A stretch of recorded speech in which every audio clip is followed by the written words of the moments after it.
Voilà, nous en sommes à la phase où vous allez transférer votre dessin de masque réalisé sur Inkscape sur le logiciel Charlie Graal V5 qui permet de commander la machine de fabrication numérique. La première des choses à faire va être de redimensionner votre dessin qui est beaucoup trop grand. Si on regarde en haut, vous avez la longueur qui s'affiche. Choisissez les unités centimètres. Donc mon masque actuellement fait 70 cm de long sur 37,48 cm de hauteur.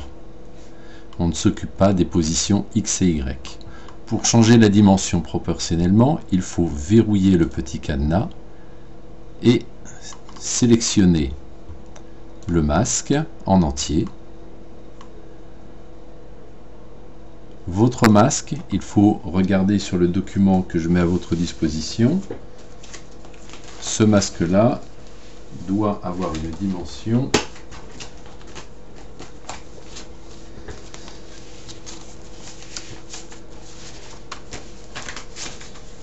de 26 cm sur 15 cm, donc longueur 26.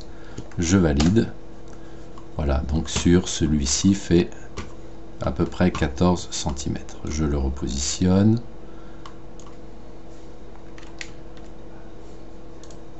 Ensuite, je vais donc copier mon dessin vectoriel. Je l'ai sélectionné. Je copie avec CTRL-C.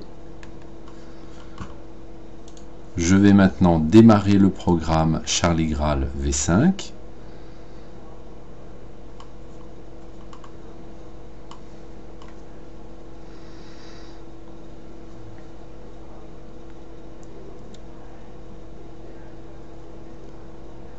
Charlie Graal V5.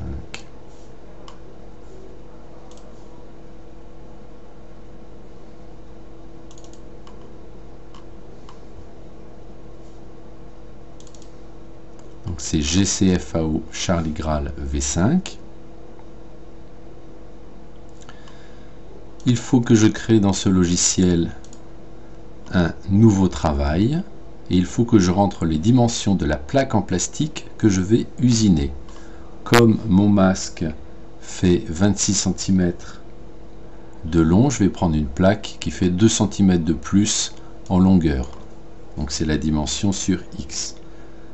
Donc je vais mettre 28 cm, donc 280 mm. Et en hauteur, nous sommes, je crois, à 13 cm. Je rajoute 2 cm, ça va faire 15 cm.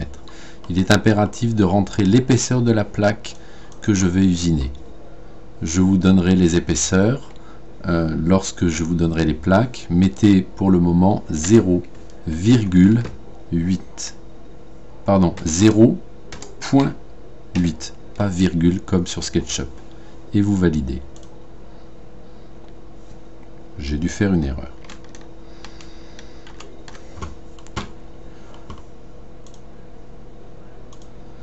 Vous devez donc rentrer ici les dimensions de la plaque en plastique que vous allez usiner. Il faut qu'elle soit un peu plus grande que les dimensions du masque.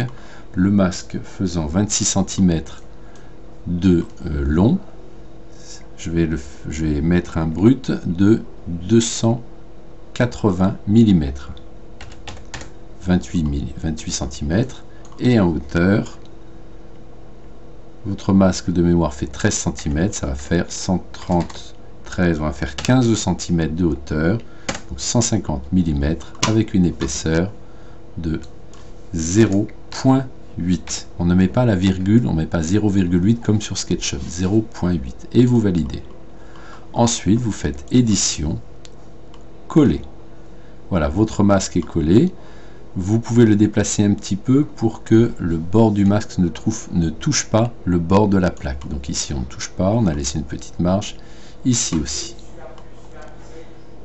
Maintenant, nous allons programmer la machine et nous allons lancer le module FAO, fabrication assistée par ordinateur. Nous cliquons, on vérifie qu'on utilise bien du plastique tendre. On peut sélectionner si on d'autres matériaux. Nous travaillons avec du plastique tendre. On vérifie qu'on a bien l'épaisseur de 0,8 mm et les dimensions du brut. Nous validons. Il va bien maintenant falloir programmer l'usinage. Je sélectionne cet outil dessin, je clique sur le trait. Donc mon dessin, lorsqu'il est actif, il s'affiche en rouge. Je fais clic droit, créer un nouvel usinage, et là je sélectionne l'outil à fraiser le plus petit, fraise diamantaire de 1 mm de diamètre. Je valide par suivant. Je veux donc usiner. Usiner, c'est enlever de la matière sur 0,8 mm, donc l'équivalent d'une découpe. Je clique sur découpe. Le logiciel connaît l'épaisseur de la plaque et met automatiquement l'épaisseur. Je ne m'occupe pas de contournage et de cycle de poche. Je fais suivant. Terminé. Le logiciel calcule les déplacements de l'outil. Voilà, tout ce qui est en vert représente le déplacement de l'outil. Je peux maintenant faire une simulation de l'usinage. Je crois que cette simulation ne marche pas sur vos postes. Donc vous allez voir, simulation de l'usinage, je valide par OK. Ça permet de voir... Non, ça ne marche pas chez moi non plus. Ensuite, pour lancer la fabrication, vous cliquez sur usinage et ça lance la fabrication. Pensez à sauvegarder votre travail